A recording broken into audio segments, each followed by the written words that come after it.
रात गहराती जा रही थी, मेरा मन घबरा रहा था। भैया भाभी आज सुबह मुँह अंधेरे ही उज्जैन के लिए निकल गए थे। बुआ ने उज्जैन से फ़ोन किया था, आज श्रावणी सोमवार है। आज के दिन महाकालेश्वर के दर्शन का बड़ा ही महत्व है। हो सके तो आ जाओ, दर्शन तो एक बहाना था।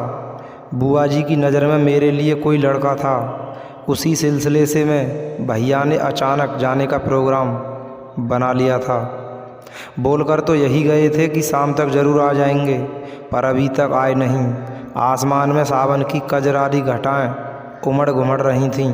रह रहकर बिजली कड़क रही थी। लग रहा था जमकर बारिश होगी। मैं बेसब्री से भैया के आने की राह देख ही रही थी। तभी फ़ोन की घंटी बजी। भैया का ही फ़ोन था। कहने लगे, रानू, आज श्रावणी सोमवार के कारण महाकाल मंदिर में बड़ी भीड़ थी। कई घंटे लाइन में लगे रहने के बाद नंबर आया। आज बुआ यहीं उनके घर पर रुकने के लिए जोर दे रही हैं। हम सुबह जल्दी आ जाएंगे। आज सुखिया को तुम वहीं रोक लेना। एक रात की तो बात है। ठीक है भैया, जल्दी आना। इससे अधिक क्या कहती। माँ बाबूजी के देहांत के बाद भैया ने ही मुझे पाल पोस कर बड़ा किया, पढ़ाया लिखाया। मेरे ही कारण उन्हें अपनी शादी भी जल्दी करनी पड़ी थी, ताकि घर के कामकाज में लगे रहने के कारण मेरी पढ़ाई का नुकसान न हो। भाभी भी मेरी सहेली जैसी थी। ज़िंदगी बड़े मज़े से गुजर ही रही थी। इधर कुछ दिनों से भैया को मेरी शादी की चिंता खाए जा रही थी। कहते समय रहते, तेरे हाथ पीले कर दूं तो मुझे चैन मिले, नहीं तो लोग कहेंगे कि जवान बहन घर में बैठी है और उन्हें कोई चिंता ही नहीं है। आज माँ बाबूजी होते तो बस यह आकर भैया भावुक हो जाते।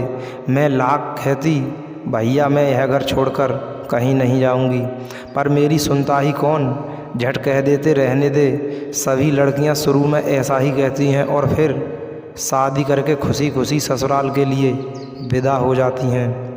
मैं नहीं चाहती थी कि भैया पर बोझ बनूं, इसलिए पढ़ाई पूरी करते ही मैंने अपने लिए नौकरी की खोज ही शुरू कर दी थी। इंटरव्यू कॉल भी आने लगे थे। मैं इसी सोच में डूब ही थी कि तेज़ी से बौछारें पड़ने लगीं। तभी घंटी बजी। इतनी बारिश में कौन हो सकता है, सोचती हुई मैं उठी और सेफ्टी चेन लगाकर दरवाजे की दरार से झांका। बाहर अटैची लिए एक युवक खड़ा था। उम्र यही कोई 18-19 साल। मुझे देखकर उसने नमस्कार करते हुए पूछा, माला दीदी हैं? भाभी तो आज भैया के साथ उज्जैन गई हैं। मैंने दरवाजे के पीछे से ही कह दिया। उसके चेहरे पर निराशा का भाव था। फिर मेरी सवालिया नज़रों को देख उसने शक पकाते हुए कहा, मैं राहुल हूँ। माला दीदी मेरी मौसेरी बहन है। दीदी की शादी में मैं अपनी परीक्षा के कारण नहीं आ पाया था, इसलिए मुझे आप नहीं पहचान पा रही हैं। वह बाहर बारिश की तेज़ बौछारों से भीगा कांप रहा था। बड़े संकोच से उसने पूछा, माला दीदी नहीं हैं तो क्या आप मुझे अंदर आने के लिए भी नहीं कहोगी? मैंने दरवाज़ा खोलकर किनारे खिसकते हुए कहा, क्यों नहीं, आइए अंदर। आकर भी वह दरवाजे पर ही ठिठक गया, क्योंकि उसके तरबदर कपड़ों से लगातार पानी सा सारा फर्श गीला हो गया था। उसने वहीं से कैफियत देते हुए कहा, मैं एक मीटिंग में इंदौर आया था। माला दीदी से बहुत सालों से मिलना नहीं हुआ था, सोचा आज मिलता चलूं। उसकी घबराहट देख मुझे शरारती सूझी। मैंने पूछा, अगर आपको मालूम हो जाता कि भाभी आज यहाँ नहीं है तो क्या आप नहीं आते? अब तक वह भी कुछ सहज होने लगा था। उसने भी शरारत से ही जवाब दिया, हाँ वैसे तो नहीं आता, पर हाँ अगर यह मालूम हो जाता कि दीदी की एक सुंदर सी नटखट सी ननद भी है तो ज़रूर आता। सुनकर अच्छा लगा, पर अपने मनोभाव छुपाते हुए मैं मुड़ गई और अंदर भैया की अलमारी से तौलिया और कुर्ता पायजामा निकालकर उसे थमाते हुए बोली, प्लीज़ बाथरूम में जाकर चेंज कर लीजिए, तब तक मैं चाय बनाती हूँ। मैंने रसोई में जाकर उसके लिए अदरक की चाय बनाई। साथ ही सुखिया को मैंने खाना बनाने के लिए कह दिया। तब तक वह कपड़े बदल कर आ गया। हम दोनों चुपचाप चाय पीने लगे। चुप्पी तोड़ते हुए इस बार भी उसी ने बात आगे बढ़ाई। आपने तो अभी तक अपना नाम भी नहीं बताया है। रानू, मैंने कहा, पर मन ही मन में सोच रही थी कि मेरी शादी के लिए लड़के तलाशते हुए भाभी को कभी राहुल का ख्याल क्यों नहीं आया। आने दो, कल भाभी को मैं खुद ही लाज शर्म छोड़कर भाभी को ही कह दूंगी कि मुझे तो आपका भाई राहुल पसंद आ गया है। राहुल भी शायद इस रिश्ते के लिए ना नहीं कहेगा। मन ही मन यह निर्णय लेते ही मुझे ऐसा लगने लगा जैसे मैं राहुल की वाग्दत्ता हो गई हूँ। मन के किसी कोने में शहनाइयाँ सी बजने लगीं। तभी सुखिया ने आकर कहा, दीदी, डाइनिंग टेबल पर खाना लगा दिया है, आ जाइए। इसके बाद दिन भर की थकी हुई सुखिया कमरे के बाहर गलियारे में बिस्तर बिछाकर सो गईं। दूर कहीं एक कड़क के साथ बिजली गिरी और अचानक लाइट चली गई। मैंने जल्दी से मोमबत्ती जलाकर टेबल पर लगाई और चुटकी लेते हुए कहा, आइए जनाब, कैंडल लाइट डिनर पर आपका स्वागत है। राहुल भी लगता है वाक्चातुर्य में पीछे नहीं रहना चाहता था। जब चांद सा रोशन चेहरा सामने हो तो कैंडल लाइट की भी क्या ज़रूरत है। बुझा दो उन्हें भी खुशी की वज़्म में क्या काम है जानने वालों का। राहुल के मुंह से अपने लिए यह सुनना कितना अच्छा लग रहा था। इस क्षणिक मुलाकात में ही राहुल अपने विनोदी स्वभाव के कारण कितना अपना सा लगने लगा था। और फिर इस सावन की रात में माहौल भी कितना रोमानी हो गया था। मोमबत्ती की मध्यम रोशनी में राहुल की प्लेट में आग्रहपूर्वक खाना परोसते हुए मेरे हाथ उसके हाथों से टकराते रहे। हो सकता है जानबूझकर भी दोनों ओर से ऐसा हो रहा हो। डिनर के बाद हम दोनों सोफे पर बैठकर गप्पें लगाते रहे, यहाँ वहाँ की न जाने कहाँ कहाँ की बातें। राहुल का विनोदी स्वभाव मुझे हंसाकर लोटपोट कर रहा। मुझे याद नहीं मैं कभी इतना खुलकर हंसी हूँ।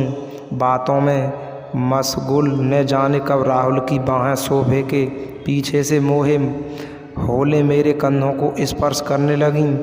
मालूम ही नहीं पड़ा, और झूठ क्या बोलूं, मुझे भी यह अच्छा ही लग रहा था। इस श्रावणी रात में मानो मैं स्वयंवरा बन गई थी।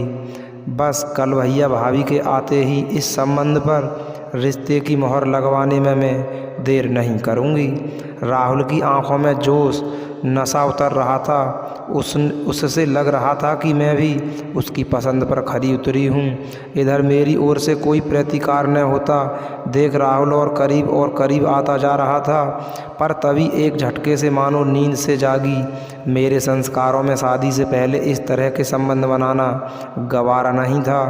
मैंने उसे और आगे बढ़ने से रोकते हुए कहा, नहीं राहुल, अभी नहीं, कल भैया भाभी आ जाएं, पहले वे रिश्ते को ओके कर दें, फिर बारात लेकर आने में देर न करना, समझे। मैंने उसको कान खींचते हुए कहा। राहुल को जैसे ही कोई करंट लगा हो। बगैर कुछ कहे वह एकदम से उठ खड़ा हुआ और दरवाज़ा खोलकर बालकनी में चला गया। मैंने सुखिया को गहरी नींद से जगाया और अपने कमरे में सुला लिया। राहुल बाद में वहीं ड्राइंग रूम में सोफे पर आकर सो गया। पर मेरी आंखों में नींद कहाँ थी। मन ही मन राहुल को लेकर सपने बुन रही थी। लग रहा था मुझे मेरी मंजिल मिल गई है। कुछ ही घंटे में राहुल मुझे कितना अपना सा लगने लगा था। भैया भाभी की ओर से इस रिश्ते को नकारने का तो कोई सवाल ही पैदा नहीं होता। कल्पनाओं में मैं राहुल की परिणीता बनी इतराती रही। सुबह सुबह थोड़ी झपकी लगी होगी कि मैं अचकचाकर उठी। बारिश थम चुकी थी। सुखिया किचन में रात के बर्तन समेट रही थी। मैंने चारों ओर नज़र दौड़ाई, राहुल कहीं नज़र नहीं आया। मुझे लगा बाथरूम में होगा। बाथरूम में भैया का कुर्ता पायजामा टंगा था जो राहुल ने रात को पहना था। इधर उसकी अटैची भी नहीं दिखाई दी। मैंने सुखिया को पुकारा, सुखिया तुम्हारे मेहमान कहाँ गए? ज़रा चाय तो बना दो उनके लिए। दीदी वो तो मुंह अंधेरे ही उठकर चल दिए। मुझे कहा कि मेरी सुबह की ट्रेन है इसलिए चलता हूँ। आपको उठाने लगी तो उन्होंने मना कर दिया कि रहने दो, मैं फिर आऊँगा। मैं मन ही मन मुस्कराई कि राहुल, मुझे मालूम है तुम बार बार वापस आओगे, पर मुझे अच्छा नहीं लगा कि राहुल मुझसे मिले बगैर कैसे चले गया। तभी सोफे के कुशन के नीचे दबे कागज़ पर मेरी निगाहें पड़ी। एक ही सांस में पड़ गई। लिखा था, गुस्ताखी करने जा रहा था, अच्छा हुआ तुमने बहकते कदमों को रोक दिया। थैंक यू, बगैर मिले जा रहा हूँ, माफ़ करना। तभी दरवाजे पर भैया भाभी के आने की आहट आई। वादे के मुताबिक वे पहली बस से ही दौड़ चले आए थे। बहुत खुश नज़र आ रहे थे। आते ही भाभी ने उत्साह में भरकर कहा, रानू जल्दी से नहाकर तैयार हो जाओ, लड़के वाले आज ही तुम्हें देखने आ रहे हैं। मैंने उन्हें लंच पर बुला लिया है, सब साथ ही मिलकर खाना खाएंगे। फिर भाभी मेरे उत्तर की प्रतीक्षा किए बगैर किचन में घुस गई और सुखिया को बताने लगी कि आज खाने में क्या क्या बनेगा। मेरी बात सुनने की भाभी को फुर्सत ही नहीं थी। मैं अपनी बात कहने के लिए उनके पीछे पीछे घूमने लगी, पर भैया के सामने कहने की हिम्मत नहीं हुई। जब भाभी कपड़े बदलने अपने कमरे में गईं तो मैं भी उनके पीछे पीछे चल दी। समझ नहीं आ रहा था कि बात कहाँ से शुरू करूं। बड़े संकोच से मैंने कहना शुरू किया, भाभी कल आपकी मौसी का लड़का यहाँ आया था। हाँ, क्या नाम है उसका? मैंने बनते हुए पूछा। उन कौन? राहुल। कैसे आना हुआ उसका? अकेले ही आया था या उसकी बीवी भी साथ थी? भाभी ने साड़ी को तह करते हुए पूछा। राहुल की बीवी? सुनते ही मैं मानो आसमान से ज़मीन पर आ गिरी। भाभी मेरी ओर पीठ किए अलमारी में से कपड़े निकाल ही रही थीं। उन्हें मेरी इस हालत का बिल्कुल अंदाज़ा नहीं था, पर मैंने जल्दी ही अपने आप को संभाल लिया और कहा, आया तो अकेला ही था। सुखिया ने बढ़िया खाना बनाकर खिला दिया था। रात को वहीं सोफे पर सो गया और सुबह न जाने कब चला गया, मालूम ही नहीं पड़ा। जाते समय मिलकर भी नहीं गया। मैं बड़ी सफाई से सारी बातें छुपा गई। अब कहने को क्या बचा था? कोई बात नहीं, उससे तो मैं बाद में निपटूंगी। चल अब तू जल्दी से तैयार हो जा। आज मेरी यह गुलाबी सिल्क साड़ी पहन लेना, तुझ पर बहुत खिलती है। कहते हुए भाभी ने पलंग पर साड़ी रख दी और कमरे से निकल गई। मेरे सर पर हजारों हथौड़े बरस रहे थे। मुझे गुस्सा आ रहा था कि राहुल ने मुझसे यह बात क्यों छुपाई कि वह शादीशुदा है। हाँ, पर मैंने ही उससे यह कब पूछा था, या उसे यह सब बताने का मौका ही कहाँ दिया? यह भावनाओं का ज्वार था या मौसम का खुमार, या अचानक मिले एकांत का लाभ उठा लेने का लोभ, या फिर मेरे अंतर्मन में छुपी है भावना की जल्दी से जल्दी मेरी कहीं शादी तय हो जाए ताकि भैया मेरी चिंता से मुक्त हो जाएं। क्या यही सोचकर मैं इसी श्रावणी रात में स्वयंवरा बनने को आकुल हो गई थी? पर राहुल स्वयं शादीशुदा होते हुए मौके को फ़ायदा नहीं उठा रहा था क्या? मुझे खुद पर गुस्सा आ रहा था कि क्यों मैंने एक अजनबी पर इतना विश्वास किया कि उसे जीवन साथी बनाने के सपने देखने लगी। पर फिर भी अभी तो कुछ नहीं बिगड़ा था। मैंने खुद को एक फिसलन भरे रास्ते पर फिसलने से रोक लिया था। इस अनुभूति से मुझे जो राहत मिली उसे मैं बयां नहीं कर सकती। साथ ही रात की उस घटना ने मुझे यह सबक सिखा दिया कि कभी भी कहीं भी कोई भी किसी के किसी भी रूप में हमारा फ़ायदा उठा सकता है। उसका प्रतिकार करने का हमें साहस होना चाहिए। मैं न जाने कितनी देर तक इसी अंतर्द्वंद से जूझती रही। तभी भाभी ने आकर कमरे में झांका। अरे रानू, तू तो अभी तक वैसी की ही वैसी बैठी है, कब तैयार होगी? देख, वो लोग आते ही आ भी गए हैं। ड्राइंग रूम में मेहमानों के आने की हलचल की आवाज़ें आ रही थीं। मैंने गुलाबी सिल्क की साड़ी पलंग से उठाते हुए कहा, बस भाभी, मैं जल्दी से तैयार होकर अभी आई।